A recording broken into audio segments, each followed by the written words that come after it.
Welcome, everyone, to another episode of the Prime and Load podcast. I'm Lee Gugino. I'm here with doctors Andrew Bamford and Alex Burns.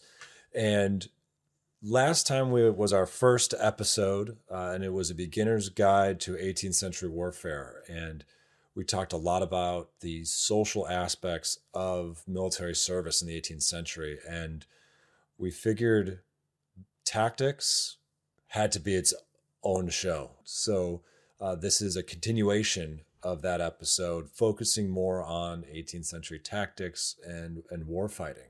And so when we talk about army tactics, what would you say are some of the defining features in the 18th century as far as tactics and doctrine and warfare? Sure. So it's a good question, and I guess I would say traditionally, we tell the 18th century, the story of 18th century battle and 18th century tactics is a story of control. You have sort of uniformed men in brightly colored clothing operating in kind of large formed bodies in at least in European battlefields, where infantrymen are arrayed in battalions of perhaps 400 men on campaign strength, and they're deployed in very long lines. This is the age of linear warfare, and so depending on what exact year and what exact army we're talking about, we might be talking about a 400 men arrayed 4 deep or 3 deep or 2 deep.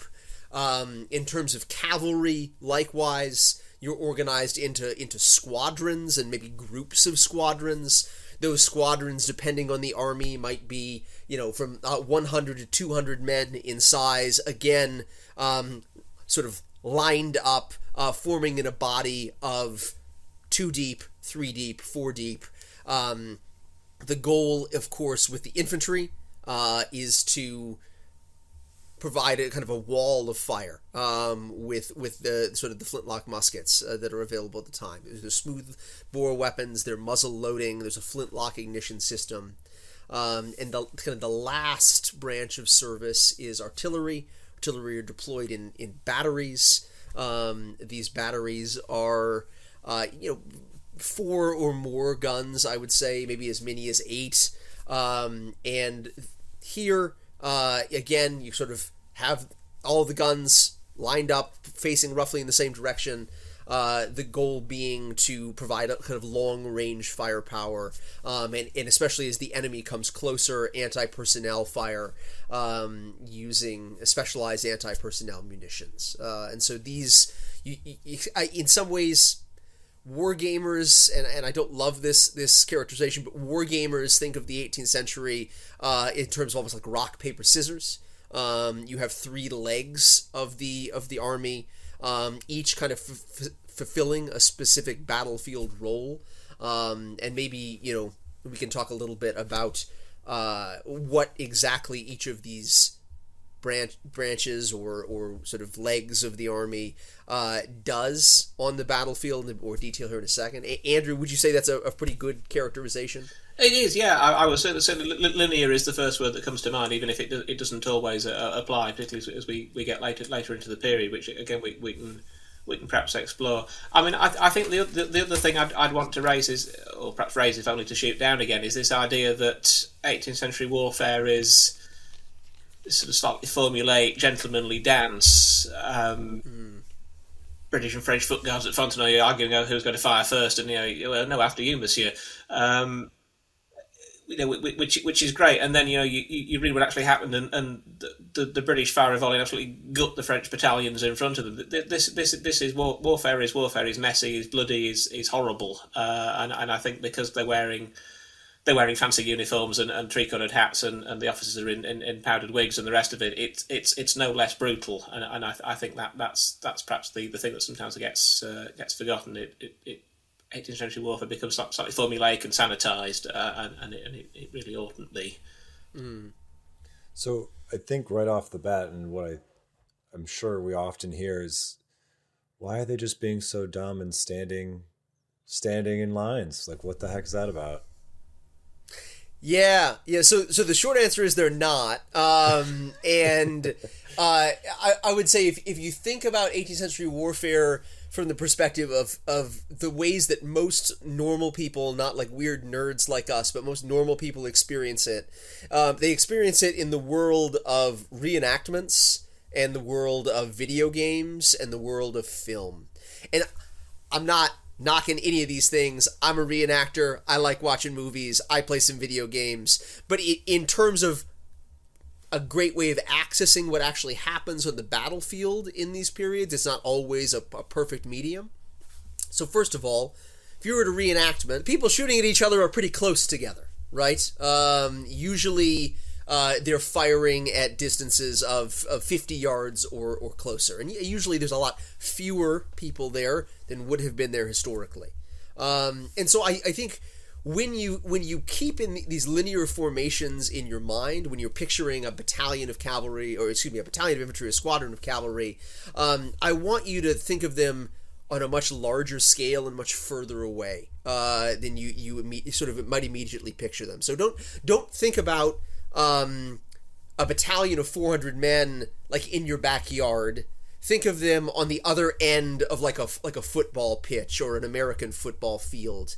When these men are firing at each other, and this is one of the things I looked at in my most recent book, frequently they're doing it from ranges of 200 yards, 150 yards, 100 yards. So it's a bit further away than we might imagine. These weapons, compared to a modern sort of rifle, these weapons are not terribly accurate. It's possible to hit a man-sized target out to about 100 yards, maybe a little further than that. But it's not as a sure thing as a modern weapon.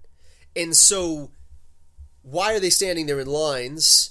Well, the officers want to maintain mobility. When the men start taking cover, they start load and firing as fast as they possibly can. That's a breakdown in control. It becomes difficult to move the unit. And so as a result, in order to preserve mobility, in order to preserve the unit's cohesion, they're lined up to try and generate a mass of fire that will do damage to the enemy, but both sides are doing that from a relatively far distance away. It's why, as Andrew just mentioned, when the British particularly are known for this, they hold their fire into very close range. 18th century warfare is very messy. If you're firing at a range of 30 yards or less, you're going to obliterate the enemy battalion. And so it takes a very particular type of soldier to advance or hold the fire to the point where we might say, wow, this is stupid, why are they doing this? Most European armies are firing, I think, from ranges that from our modern perspective seem much more normal. I mean, I'm not a vet, I can't speak to this. I mean, the average firefight distance in Iraq and Afghanistan, as I understand it, was something like 200 yards or 300 yards, right? So not much further than the 18th century. Obviously, you're doing that in maybe an urban environment or a mountainous environment, so there's a lot more things to obstruct your line of sight in a modern context. But it's not really as dumb as we might initially think, and that's even before frequently the enlisted men kind of start taking matters to their own hands, doing things to survive the battle that frequently kind of annoys their officers. So I would say in the world of infantry, that's a difference between, is it stupid, is it not stupid? It makes sense for the time. It's a way that, again, the technology doesn't look quite the same as it does today. That doesn't necessarily mean that it was ineffective in the time. I think, sorry, if I could just come in, the other point, which is maybe worth making at this point while we're talking about weapons and ranges and so forth, and visibility, is the amount of smoke on a battlefield in this era. I don't think. I mean, I've never been on an 18th century reenactment battlefield where the numbers have made that an issue, but certainly some of the big Napoleonic events I've done in Europe, when you're 3,000 or 4,000 people on the field, and more when I've done Waterloo and Jena and places, you can't see beyond the frontage of your unit. You can barely see along the frontage of your own unit, and obviously you times that by a factor of 10 at least for most of the major European battles. So visibility becomes a big issue to be factored in. I think as well for Alex, very kindly reaching out across the Atlantic and bigging up the British Army to make me feel better, and so with the deadly close range volley, and certainly there are historians who would argue for a British way of warfare based on that. I mean, equally, I'd throw back the famous quote of Lord Stair after Dettingen that the troops had fallen to firing any old how, which was no surprise because that's exactly what they'd done in Marlborough's day when he was a young man. Which again comes back to Alex's point that he makes and makes in his book as well, that for all that the doctrines and the drill books would talk about nice crisp platoon volleys, it quite quickly, even some armies like the French actually encourage independent firing anyway. But even in the armies that don't, the drill book rapidly falls out the window, and men are loading and firing as fast as they can and not seeing a great deal because of the amount of smoke they're generating. And to Andrew's point with the visibility, again, to all of my American listeners who imagine a drab rifleman picking off a red-coated British soldier from 400 yards away, when you're on one of these large battlefields, even in the War of Independence, like Germantown, like Brandywine, the colored uniforms the troops are wearing are a feature, not a bug.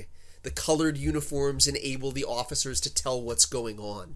And so, if you are looking across the battlefield in a morning like Germantown, I mean, you're starting the attack at like 5 a.m., it's dark, it's October, there's a ton of smoke on the battlefield.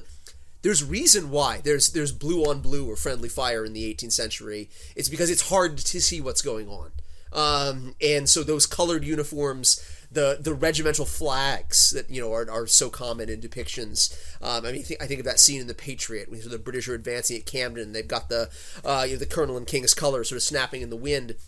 Those things are not just like, it's a fun thing to make the men feel nice. It's also a vital identifier that enables the regimental officers to identify the troops across from them, to identify their own men. Friendly fire is a problem. In 1758, George Washington comes close to losing his life in a friendly fire incident in the French and Indian War.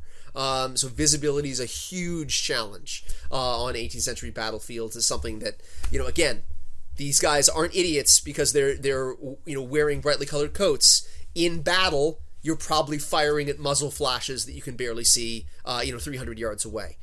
You're not thinking, oh my gosh, the guy has such a brightly colored coat.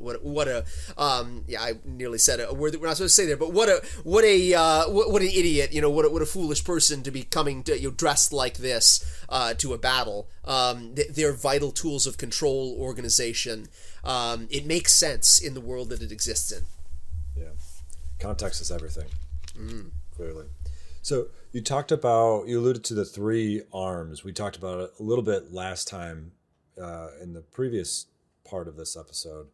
So we've got infantry, soldiers on foot, cavalry, mounted soldiers, and artillery, soldiers who man and fire large artillery pieces. If you could say, if there was such a thing as a typical battle, what would be their objectives or their taskers for each one of those arms of the army?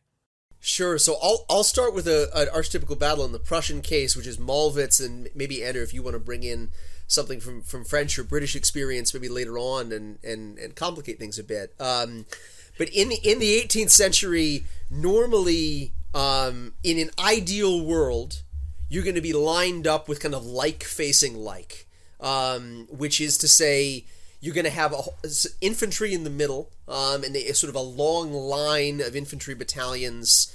In a large European battle, maybe 10,000 men or more in the first rank of battalions, and then a second or perhaps a third rank of battalions behind them. And then on the wings of that formation, you're going to have squadrons of sort of battle cavalry. That is to say, in some cases hussars, but more probably dragoons, cuirassiers are going to be deployed on the wings of these formations. And the enemy, across the field from you, or across the battle space from you, are going to be deployed in a similar way. So that the cavalry on the wings will be fighting their opposite numbers. The infantry in the center will be fighting their opposite numbers. And artillery is kind of sprinkled in. Sometimes it's lined along the front of the infantry, formation. Sometimes, I think maybe especially in more effective armies, the artillery is pre-positioned in an advantageous high ground where they can sort of enfilade maybe some of the enemy positions. This is, again, if it's rock paper scissors, it's kind of not, because the goal is for the scissors to be fighting the scissors, the rocks to be fighting the rocks, right? The infantry wants to fight against its opposite number. The cavalry wants to fight against its opposite number. And that's ideally speaking. Obviously, it doesn't always happen. Exactly right. So in battles like Malwitz, in I think April the 10th, 1741, when the Austrians and Prussians fight their first major battle of these series of these 18th century wars, this is exactly what it looks like. You've got cavalry on the wings, you've got infantry in the middle, and basically it's a slugfest where the infantry are trying to decide who's going to win the firefight in the middle, and the cavalry are kind of maneuvering and maybe fighting in melee to see who's going to win on the wings. From a modern perspective, it sounds like what in a modern context shaping the battle space, prior to even getting the armies on the field, seems like it's incredibly important.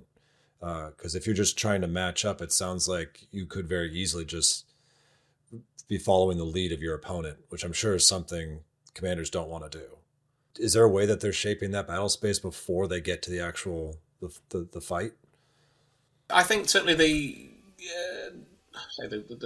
great commanders, but certainly some of the more impressive victories are achieved by doing just that, or by not allowing oneself to be shaped by the other side. So be that Desax at Fontenoy, throwing up field works and effectively channeling Cumberland into a killing ground that is prepared. Be that Frederick with the famous oblique attack. I mean, Leuten's the famous one, but he tried it to a lesser extent, a greater lesser extent to other places.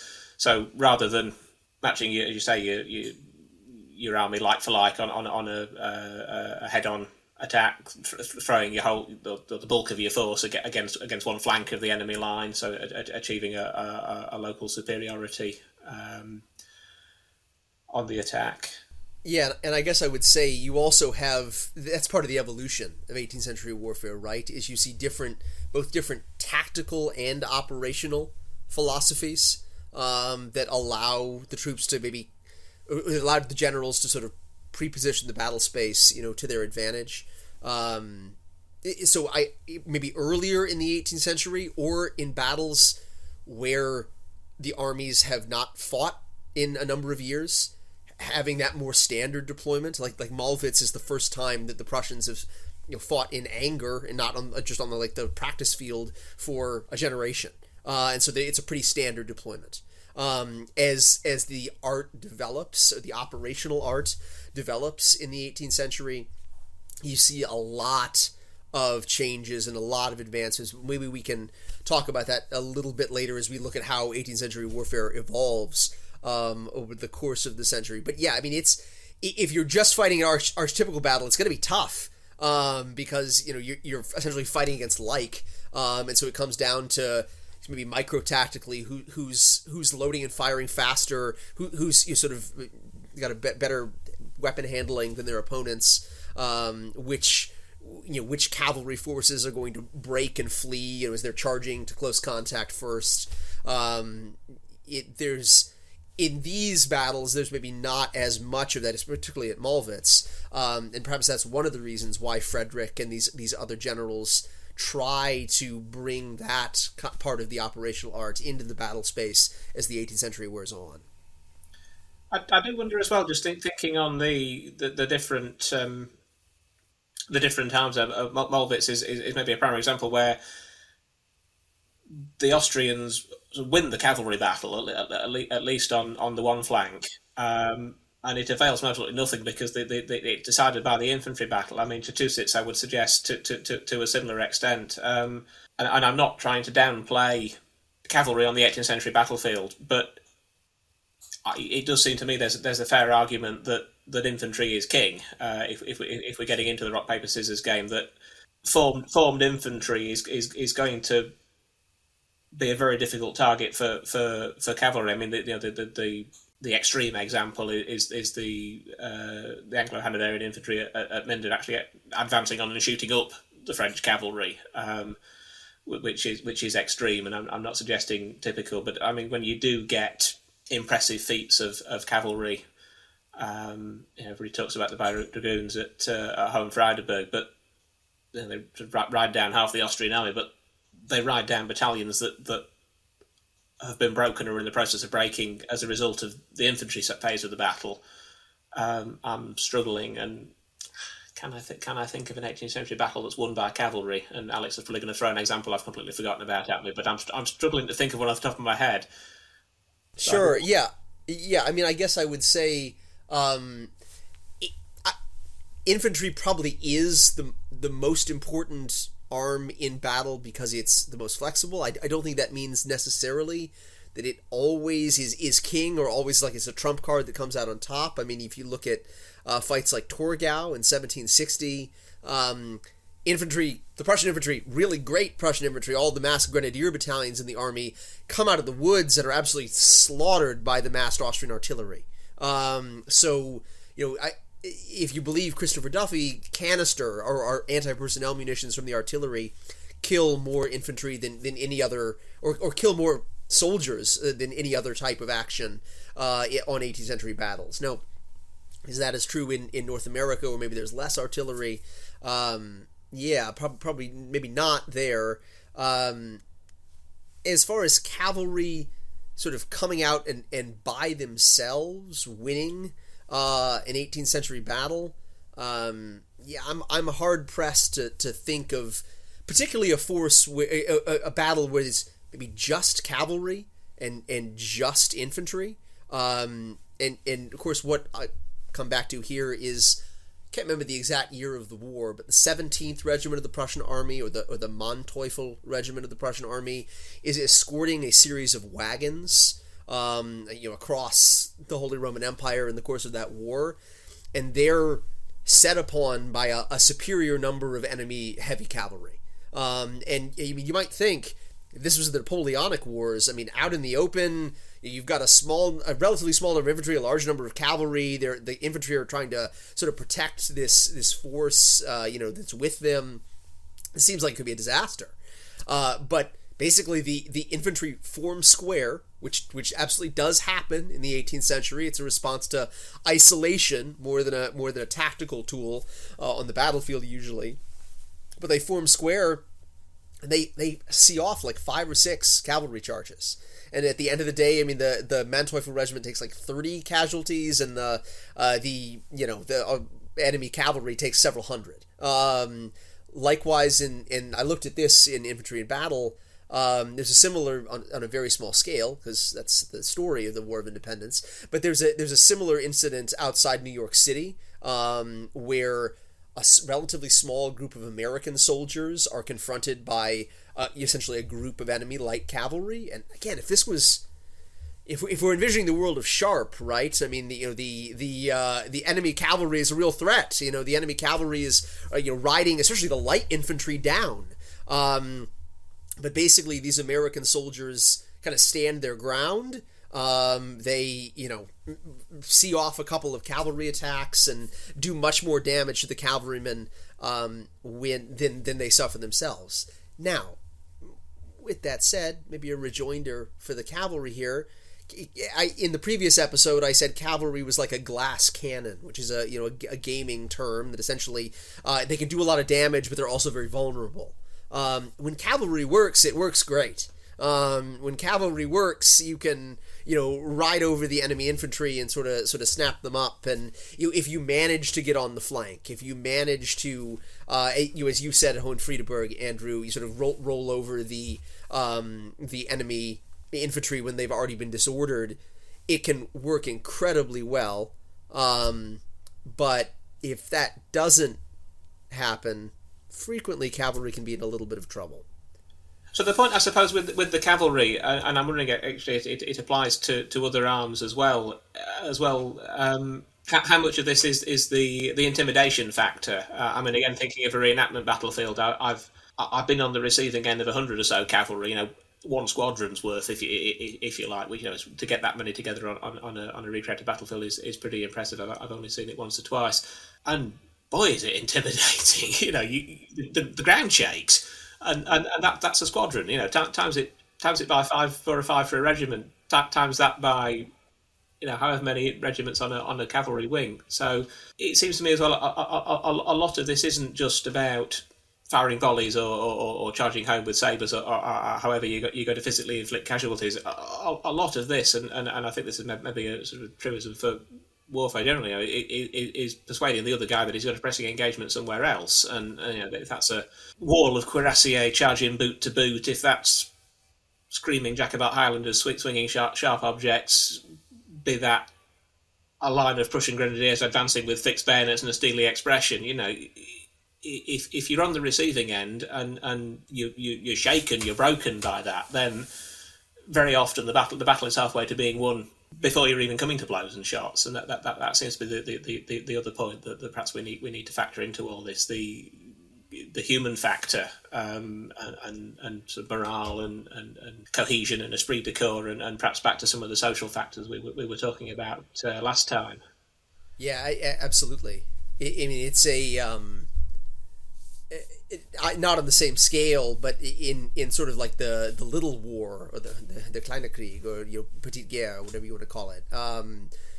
I've been chased around by light cavalry in the course of American War of Independence reenacting, and even when it's just like 5 guys chasing a couple of infantrymen, it's quite concerning. I mean, you even when they're not really trying to kill you. I mean, the desire to, there's some trees over there, I should probably run into that woods is very intense. Well, the horse is going to do you some damage if you get in the way of it. I mean, that's going to happen. He doesn't know they're playing. Yeah, that's right. Absolutely, yeah. So I have to ask you. You mentioned a specific battle that was pretty typical. Like, if there was a basic battle, what ended up being the outcome? Sure. So at Mollwitz in April of 1741, the Prussians win to a large extent because they have superior firepower. They load and fire at a greater rate than the Austrians do, and the Austrians are also surprised.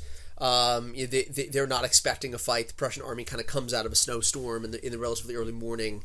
But they get things together well enough to basically run off the Prussian cavalry. And at this point, the Prussian king, Frederick, flees the battlefield because he thinks essentially, the cavalry's been chased off. I mean, the battle must be over. But then the Prussian infantry end up coming and winning the battle anyway. And so, again, this kind of goes back to Andrew's point. You really want the infantry to be winning. I mean, the cavalry winning is nice, but the infantry in the middle of the battlefield is crucial.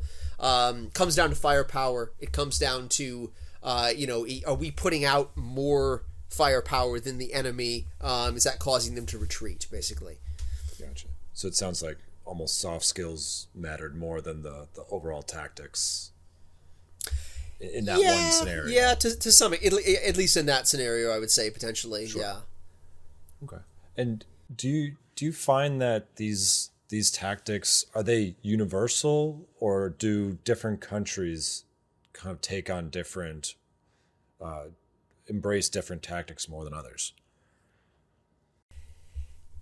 That's such a big question. And maybe I don't know how, that could be a whole episode right there potentially, but maybe I'll talk a little bit about the Great Northern War, Andrew, and if you want to maybe bring in like the French or David Blackmore, on Destructive and Formidable, and then I can wrap things up with the War of Independence, and I'll also throw the Prussians in somewhere. But at the start of the 18th century, so it's like right around 1700, the Swedish military, we would say in English the Karelians, or the Carolina is how they would say it in Swedish. These are soldiers who have a very particular way of fighting, and it's a way of fighting that it goes down as pretty inspirational throughout much of the 18th century. I mean, when you look at, who people are referencing, even in George Washington's day, as a great soldier, they're referencing King Charles XII of Sweden as sort of like a heroic example. And basically, the Swedish tactic is don't worry so much about the firepower, but just go straight at them with bayonets, and so or pikes or swords, really in this case. And so you would have a Swedish infantry battalion. Probably 6 of the men have muskets compared to maybe 1 or even a lower ratio with pikes. But they're moving at a very quick rate into a relatively close range.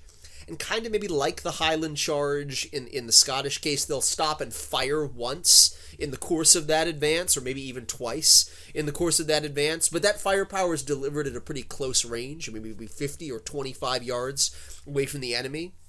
And so the hope is the intimidation factor of us running into close range, firing at close range, and then immediately trying to push into hand-to-hand combat will intimidate the enemy, and they'll panic and run off the battlefield. And the Swedes call this style of fighting guappa, or head-on, or push through, or go on, or something like this, depending on how you want to translate it. But this very direct kind of head-on style of tactic wins them great victories in the early phases of the Great Northern War, which is a large war in Eastern and Northern Europe from 1700 to 1721.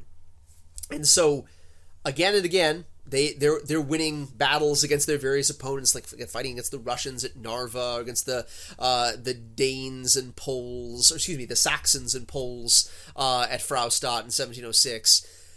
But finally, they come up against the Russians at Poltava in 1709. And here, this guappa tactic is kind of disrupted by enemy field fortifications, superior numbers, and use of artillery. And so when the Swedes come forward in their kind of grand old style, to sort of misquote the Duke of Wellington, or maybe it's Oman on the Duke of Wellington, you have the Russians basically waiting for them. And the Swedish gunpowder is maybe not very high quality, so some of their muskets don't even maybe work correctly.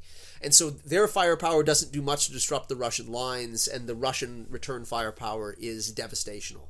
And so when this battle, sort of the smoke clears, there's not much of the Swedish army left. Much of it ends up becoming POWs. Although the war drags on for another 12, 13 years, this style of fighting is kind of called into question.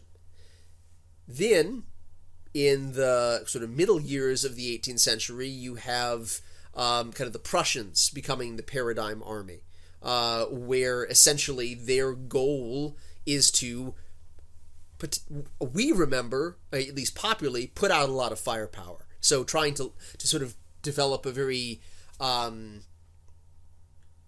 of rigid, controlled soldier who's capable of loading his, firing his musket very quickly, who's capable of doing things like platoon fire in pretty short order.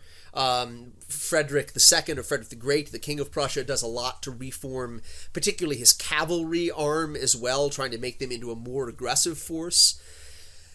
But in some ways, he's also inspired by Charles XII. And so in the years between the end of the War of Austrian Succession and the 7 Years' War, there's almost a desire on the Prussian case to maybe we have got all, this great skill in putting out firepower, but maybe we want to try and attack with cold steel as well. And that doesn't last a great deal of time. It kind of the rubber meets the road very quickly in the early battles of the 7 Years' War.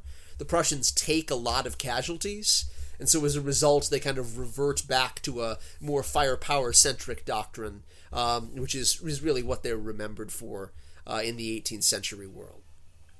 I think as well we have to be careful. There's if we go back to the contemporary thinking, that there's all these very Enlightenment ideas about national characteristics and the excitable gallant Frenchman or Spaniard with a hot Mediterranean blood charging into the fray against the more stolid Prussian or Dutchman sort of slowly advancing or doggedly holding their ground or this sort of thing. And it's sort of one step from that to the war game scenario. Extra morale pip for this side and an extra charge bonus for the other one, and it all gets rather rather stereotyped, and I think these sort of ideas were being thrown around, and they play up to national stereotypes if you're trying to build up the morale of your own side. I mean, Alex has mentioned, and I alluded to earlier, David Blackmore, historian, makes a strong, not an entirely unconvincing argument for a peculiarly British way of warfare that's a volley and a charge and a quick resolution, and I think you could absolutely pick examples of that from all the way through this period, and probably from before it, as David does, and from after it as well. I think we have to be very careful to not to assume that is solely the British way of fighting. I've already mentioned Dettingen, where they're blazing away any old how.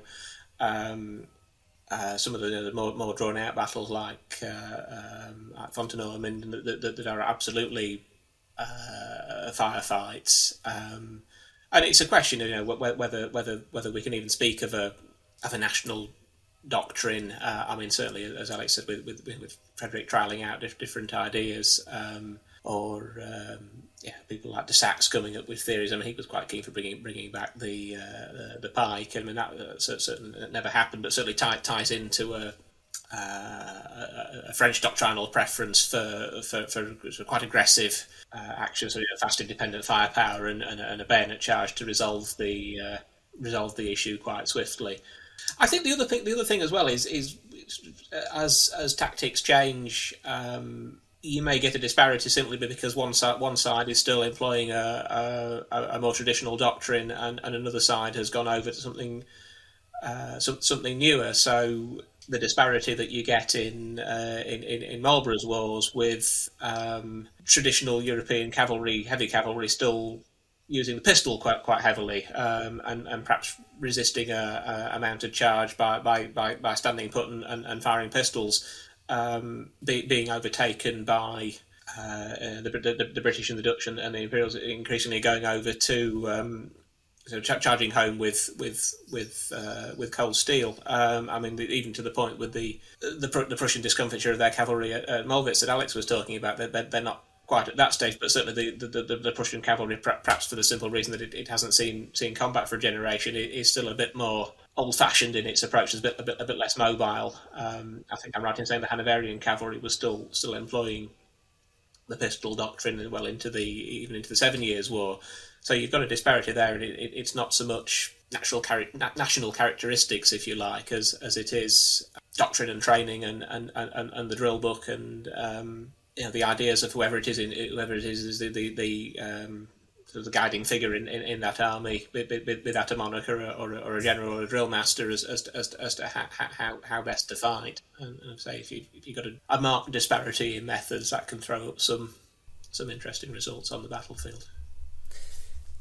I just for a second want to go back to Andrew's sort of idea of the different characteristics of the military nations, because this is something that's really big in, I think, 19th century scholarship, especially in Britain. You see it referred to as martial races theory. In the 19th century, the ideas, maybe the British go into India and maybe want to recruit particularly from the sepoys. They might have a particularly good style of fighting, and a lot of this is kind of people got high on their own supply. I mean, most 18th century nations are fighting in ways that are mutually intelligible. Most 18th century nations have, if you read the British infantry regulations and the Prussian infantry regulations and the French infantry regulations and the Russian infantry regulations, which is interesting because it's both in Russian and German, because especially German Balts were such an important part of the Russian army. A lot of them are doing a lot of the same things, even before kind of the kind of great Prussian flattening, where Prussiomania makes everyone try to imitate kind of what the Prussians are doing.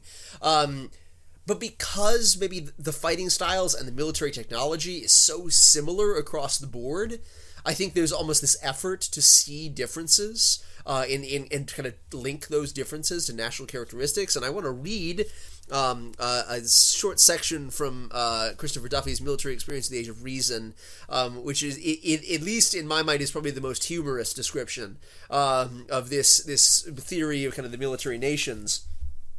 Now, this is a quote from Duffy, of course. On the largest scale, the observers drew important distinctions between the cold and hot nations. The Germans, Swedes, and Russians lived in chilly lands with thick atmospheres, where the blood coursed slowly through the veins, and thought processes were ponderous. The inhabitants ate too much, probably sausage, and were given to drinking strong spirits and large quantities of heavy beer. And this is a Duffy quoting a source. And since all of this reduces nations to a level of near stupidity, they heedlessly pay little attention to danger and enter perilous situations as heedlessly as wild beasts. This is Santa Cruz. He's a Spanish author. Of course, he doesn't like people from Northern Europe.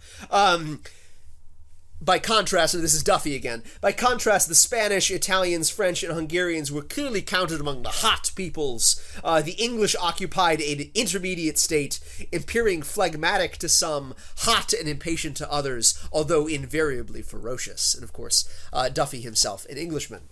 So, this is a, are there nations who would prefer to attack with cold steel? Maybe, but I think if you ask, are there nations, it's probably the elite military officers who are writing back and forth to each other thinking, is it the French way of war to go out and, attack the enemy with cold steel? Certainly it looks like that may be the conversation happening at Rossbach in 1757. You're trapped, there's not really a good way of providing firepower. Well, we're French, maybe we'll just charge in and see what happens. Is the French army more than capable of engaging in firefights? Yes. Are the Prussians and Russians, these sort of these cold, ponderous nations that eat too much sausage, drink too much beer, capable of launching bayonet attacks? Yes, absolutely. But because there is so much tactical similarity across the board, again, in this sort of proto-martial race theory, it's like, you want Hungarians with their bearskin grenadier caps and their sort of tight Hungarian pants to be leading the bayonet attack because they come from one of the hot nations. This stuff is probably not true, but it's a great sort of what I said here, getting high on your own supply. Part of this is trying to create esprit de corps, trying to create sort of a sense of identity on the part of these soldiers. As we talked about in the Irish, brigade episode that we did for St. Patrick's Day, the Irish brigade in French service is not all Irish. So the idea that there's a martial race that's uniquely and broadly applied throughout all these armies, I think is probably bunk. And again, as Andrew said, maybe more useful for war gamers than it is in really understanding what happened in a lot of these battlefields. And that's not a knock on war gamers. I love war gamers. I am a war gamer. You can't see it here, but I'm picking up one of Prince Henry of Prussia's Fusiliers here and holding it up for the camera. It's to try to quantify this stuff and make it intelligent in a game. Reading things like, the nations that come from the colder part of Europe have higher morale. That seems like a great thing that can be put on a stat sheet, and so frequently that is the kind of the perception you get from these armies. Yes, and just again to avoid offending listeners, I've just been working on a war game project covering this era, so absolutely that there is a need to sort of drill down through that, if you like, and try and extrapolate differences between armies based on. Sometimes it's as simple as based on the specific battle that you're trying to recreate. The Prussian cavalry at Molwitz were outmanoeuvred and run off the field, and sadly when we recreated the Molwitz part of the game I was working on, the Prussian cavalry get some pretty ropey movement stats. But to say that all the Prussian cavalry were slow and stolid in every game, this was a game covering the whole of the Austrian succession era, is clearly nonsense. The one thing, just Alex's martial races comment got me thinking. I hadn't really applied that back to the 18th century. I guess it is an extension of the same thing. but certainly in the idea, thinking of the British in the days of the Raj, and increasingly moving towards recruiting the Indian Army, British Indian Army from northern India, and this idea that people from the mountains was a wild natural warriors, and the 18th century equivalent perhaps being the Highland regiments in the British Army once the Jacobite threat is safely out of the way. These people are giving us such a fright. Let's recruit them and turn them loose on our enemies. And perhaps in a similar respect, there's from the Pyrenees, I suppose the Spanish and the French have their mountain fusiliers as well. But I was thinking particularly the Austrian military border, the Grenzers, which I'm sure is something Alex will jump in and talk about at more depth. But again, this, a warrior race essentially that can be pressed into service for the major power.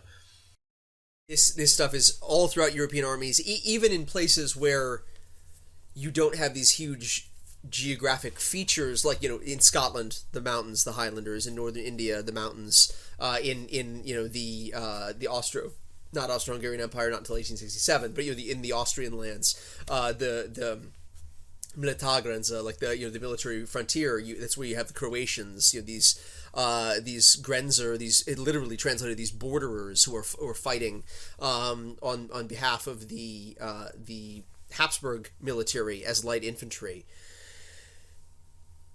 Even in places where you don't have that, you see this effort to try and characterize things as martial races. So, like in Prussia, the Pomeranians are viewed as being like the elite troops in the army, and Frederick loves the Pomeranians and hates the Rhinelanders, who he says are flabby and drink too much wine. And so you even among relatively uniform states where you have a whole bunch of like Protestant folks who are all ethnically German, there's an effort to kind of martial race your country.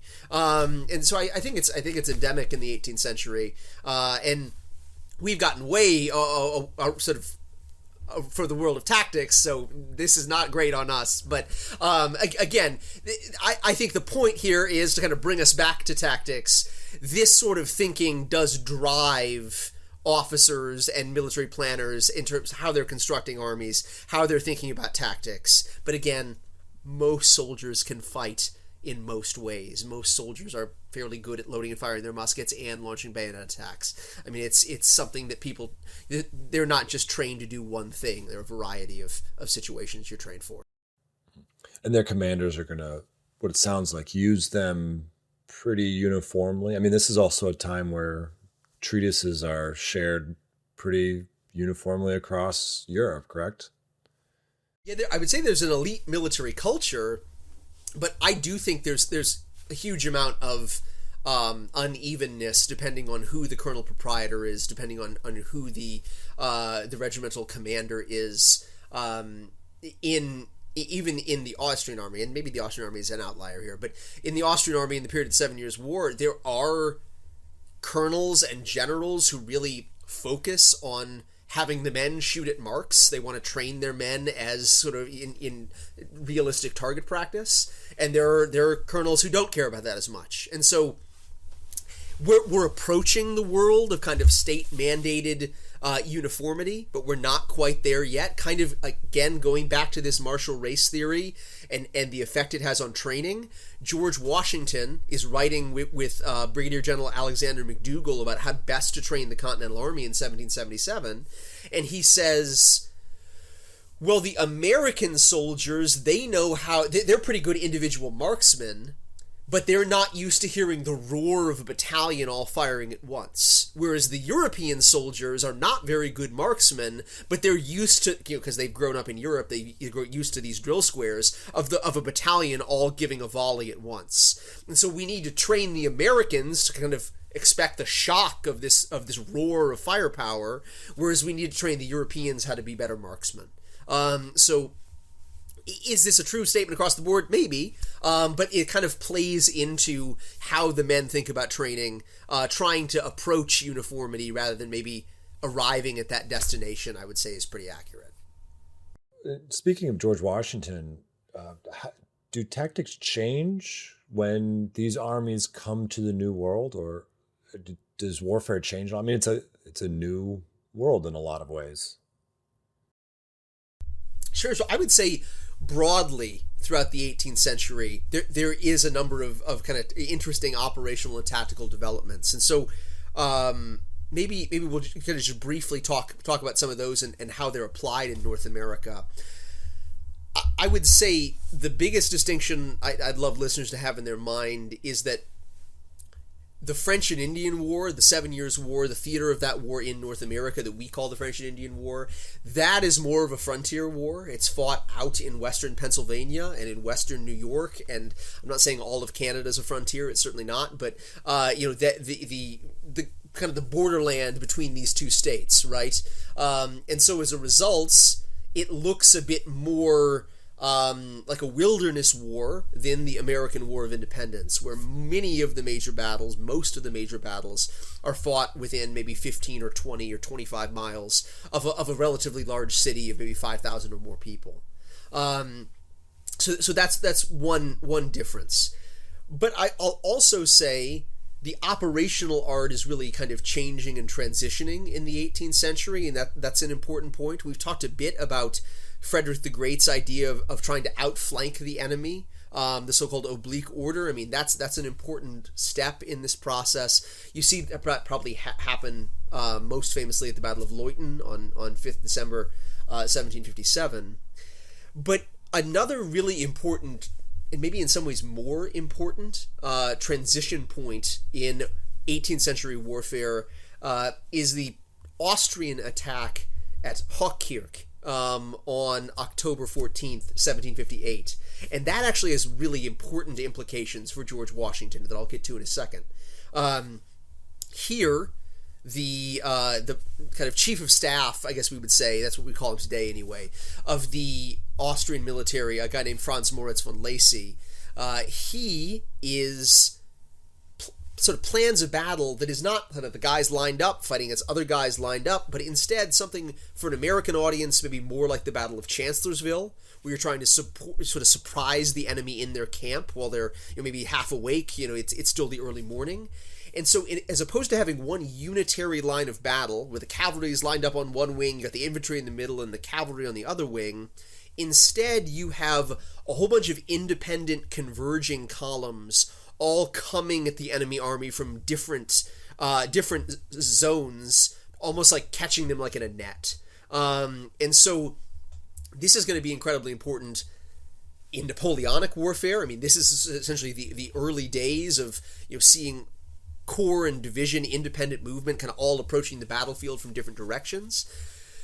Washington will do this. He'll try to do it a couple of times in the Revolutionary War. In some ways, I think this is his preferred method of trying to attack the British when he's on the offensive in the Revolutionary War. He tries this at Trenton. He tries to approach the Hessian garrison at Trenton in 3 independent columns. Only one actually makes that crossing, and so he has to split up that column to try and bag the Hessians, and he does.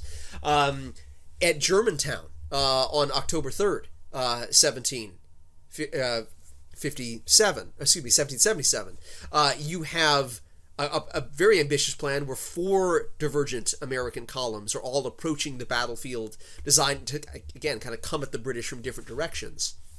Here, we do see colonial warfare differing from warfare in Europe. In the French and Indian War, again, it looks much more like a wilderness war, fought in the mountains, fought in sort of the forests of the western portions of the 13 colonies. But you also see European ideas making that jump across the Atlantic and operationally shaping forces in America. So I would say, yes, colonial warfare is a bit different from Europe, but that impact is kind of traveling in both directions. You have essentially the impact of America on European armies, but you also have the impact of Europe on American armies. And so I think it's important to kind of keep both of those things in mind. If I can pick up on that last point, it struck me particularly the quite strong debates that happened in the British Army after the American War, where you have the 2-rank open order flexible light infantry approach. I'm sort of stereotyping slightly here, but I mean this is to some extent the way the arguments go against the German school, the people who've had their experience in the 7 Years' War. A 3-rank heavy infantry line and a conventional European battle, and those debates really haven't entirely been resolved even into the 1790s as to how the British Army should fight. Should it take the lessons from this colonial campaign, which, yes, it loses the war, but tactically has a pretty good reputation and demonstrates a great deal of flexibility. Are those lessons even worth taking back to Europe or not? And this is the debate that goes on. And you could argue there's eventually a fusion that creates the British Army doctrine that they use in the Napoleonic Wars under Moore and Wellington. But it takes a long time to shake down, and there's a strong resistance to whether it's can you take lessons from a lost war? Maybe it's as simple as that. But on another level, it is a North American experience transferable back to Europe or not? Yeah, I mean, frequently as Americans, we tell this story as a story of the stupid Europeans show up with their brightly colored uniforms in North America and get picked apart by Native Americans and now also Mel Gibson. And so I think it's important to challenge that story, complicate that story. The British Army, as Americans, I think I've maybe said this already on this podcast, I say it to my students every semester, kind of have two conceits as Americans. The British Army is foppishly incompetent because they're wearing bright red and they're wearing powdered wigs, and who on earth would fight in America in this kind of style? But we also love to say they're the best army in the world and we beat them, so good on us. The British Army is probably not the best army in the world, sorry, but it is a very good, competent army of a great power. And it's doing things in ways that are tactically very effective. And of course, the work that we're referencing, and I have it over on my bookshelf, but I'm not going to go and grab it, is Matthew Springs with Zeal and Bayonets Only, who he really, in very clear terms, we could have a whole episode on this, maybe with Matt Spring if he's interested. We could look at the flexibility of the British Army and the adaptability of the British Army. They're fighting from cover. They're fighting, in an open order 2-rank line that's designed to be effective in North America. And to some extent, and this is actually the book that I'm working on now about the American Continental Army, the Washington and the American forces are trying to kind of look up to them. In some ways, they're fighting in a more traditional European style, and Washington is saying things like, man, don't you wish that our soldiers were as good as the British in kind of advancing without firing, sort of threatening the enemy with bayonets. This is the Americans in the Revolutionary War, to say nothing of today, because I think it's flipped today, but the Americans in the Revolutionary War period actually looked at the British military and thought, man, they're pretty effective. Don't you wish we were a little bit more like them? As opposed to thinking, wow, these idiot Brits in their red coats. I mean, how stupid can you get? Let's fight in our American style. So that's an anachronism. That's a modern thing. We're trying to become, in some ways, more European in the course of the Revolutionary War, not less European, because the Europeans are pretty flexible, pretty adaptable, and at least tactically, they're very challenging for us to defeat. Looking forward, is there some takeaway that you, or the most important takeaway you would want our audience to get to enhance their understanding of the kind of subjects we're going to talk about in the future? So, there's been political conversation in the United States in the last couple of months about whether or not it's good to be empathetic and commit sometimes people are not calling it the sin of empathy. But I guess I would say, as a historian, it's very important to look at the peoples of the past and think, and not just at a surface level think, that looks weird, they must be stupid. That's weird, it seems foreign to me. I'm because it seems foreign, I'm going to retreat into things that is more familiar. Usually, in the military history of the past, there's a reason why they're doing these things in this way, right? Usually, they're fighting in this way because, at least in the context, it makes sense to them. And so applying the lens of historicism, how can we best contextualize ourselves into that time, as opposed to saying, wow, the Prussian army of the 18th century, I mean, they're wearing blue coats with like pink facings. How seriously can we take this as military historians, as men? I mean, like, what on earth is going on here? That level of understanding of the past is probably not going to give you the best results. And so trying to build a sense of what is local to the 18th century, why are things in the 18th century the way that they are, that's really what Christopher Duffy is trying to do in his book, The Military Experience in the Age of Reason. If you've not read that yet, please take some time, consider picking that up. It's essentially still, even though it's almost, Lord help us, almost 40 years old at this point, still probably the best one-stop shop guide to 18th century military history.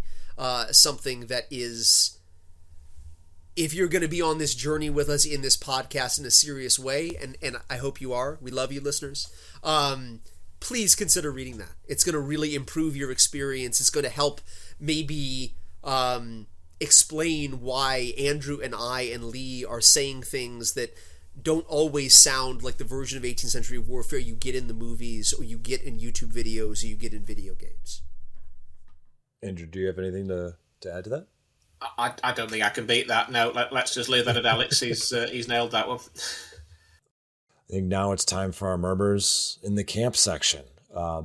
So for this episode, what have you guys been working on recently that's been exciting? I mean, I've already mentioned in the context of this the War Games project I was working on. So just to explain a little bit more about that, this is a bit of a diversion. To say a war game, computer war game based on the Wars of the Austrian Succession. It's not your video game. It's for a company called the War Games Design Studio. That's a successor. If anybody remembers the John Tiller games that I think first came out in the 90s and went through various incarnations. It's the company that's taken that mantle on after John passed away a couple of years ago. They're doing a bit of advertising, a great range of titles, and anything from the medieval world right through to the hypothetical Cold War gone hot type scenarios. But it's your classic hex-based counter game, computerized. They're not video game graphics. That's not what people are there for. They're nice graphics for a hex-based game. You've got some pretty dinky 3D icons if you like that sort of thing, or your classic 2D counter look if you prefer. And the one that I've just, the first one that I've led on as designer, War of the Austrian Succession, which included my interest in the Jacobite 45 as well. We got Falkirk and Culloden in there. But Molwitz that Alex was talking about, Cetusitz, Hohenfriedberg, Fontenoy, all the Desax battles, some stuff in Italy, and it's been great fun. It took me far longer. I started working on it back during the COVID lockdown. I thought it'd be my lockdown project, and it's only just launched. So don't go and design a computer game unless you want to give up all your evenings and weekends for the foreseeable. But it's made me think about the topics we've been talking about and how to turn them into a game format. And certainly conversations with some of the people I've been working with on that X, Y, and Z might be entirely historically accurate, but nobody will want to play it.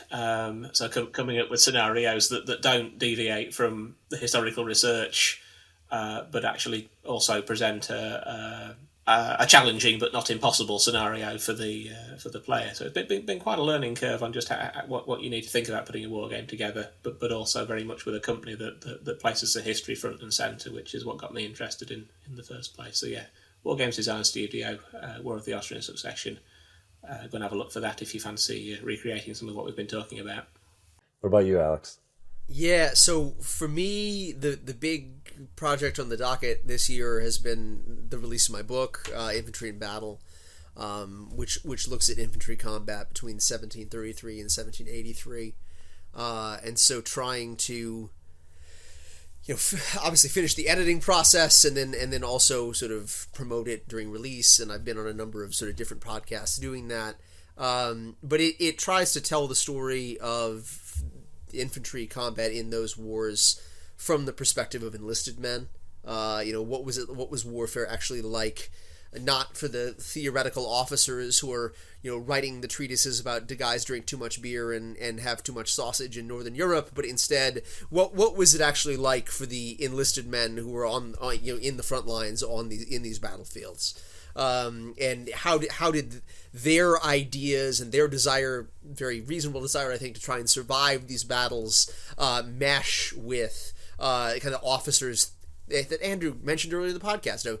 Let's bring the pike back and fight in hand-to-hand combat more. I mean, this sounds great. If you're Maurice de Saxe, you're probably not going to be doing a lot of that heavy lifting, but for Adam Bauer, the Austrian peasant who's signed up for the to go and fight, driving an 18-inch long bayonet into someone's guts is probably not his first choice of how to engage the enemy. And so trying to square these sort of two camps. Why are the enlisted men maybe resistant to always doing exactly what the officers want them to do? There's also a examination of kind of the social background of some of these enlisted men.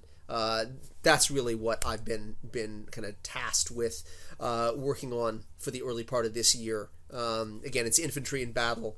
It's come out with the Reason to Revolution series from Hellion and Company. You can find it at Amazon or Hellion, for probably you buy it directly from their website. Awesome, that's great. I've got a short documentary in the works for the historic site that I used to work at, Fort Niagara. There's a siege that happens there in 1759. There is a book coming out about it, and I've talked to the author. I did an interview a few weeks ago, so that was interesting and a lot of fun. It's one of those things. It's a subject you always come back to, but that's fun. So awesome. I think that's great. And I think this gives a really fantastic primer for the rest of all the things we're going to talk about, hopefully for episodes and episodes and episodes to come. So thank you everyone for listening, and we'll see you all on the next episode. That's it for this episode of Prime and Load. We hope you enjoyed it as much as we did. Don't forget to follow or subscribe so you'll never miss an episode. If you enjoyed today's show, please share it with a friend and leave us a review. It really helps, and we'd love to hear your thoughts. This episode was hosted by Drs. Alexander Burns and Andrew Bamford, produced by Lee Gugino. Prime and Load is a Historic Studios podcast.